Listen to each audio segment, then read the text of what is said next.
di Nova. Sentiamo l'intervista con lo stesso Piero Carbone. Piero Carbone, scrittore racamutese, 20 di Sicilinconia, il tuo ultimo lavoro nel libro di poesie in dialetto siciliano. Parlaci meglio di questo contenuti. Intanto il frutto questo del premio Martoglio, che consiste nella pubblicazione e della raccolta inedita.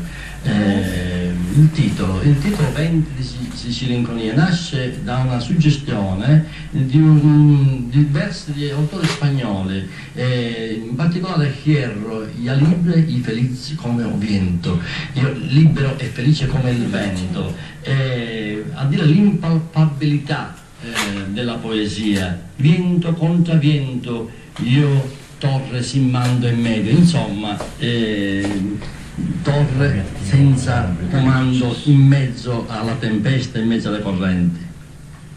Il vento è impalpabile, lo vento non si vede, eppure c'è, è come le pensiera della mente, si porta a mondo e non gioca le vede, ovviamente a gamma all'aria, non so che è, ma denota anche la nostra condizione esistenziale, perché essere, non essere, durano un momento, c'era, non c'è più, tu la ricorda, vento, siamo vento.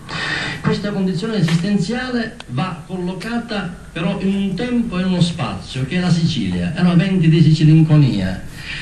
Cosa sono queste Sicilinconie?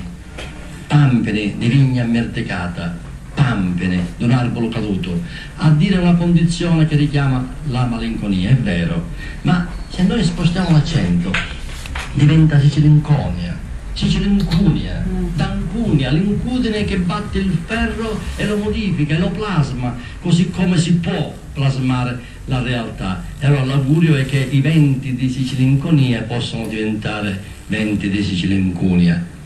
Come vedete, parole alla fine, parole scritte in forma di poesia, e tra tutte le parole che ci sono in giro, quelle del poeta forse sono le meno importanti, le meno pesanti, chissà. Certo che lo giudice che fa con le parole?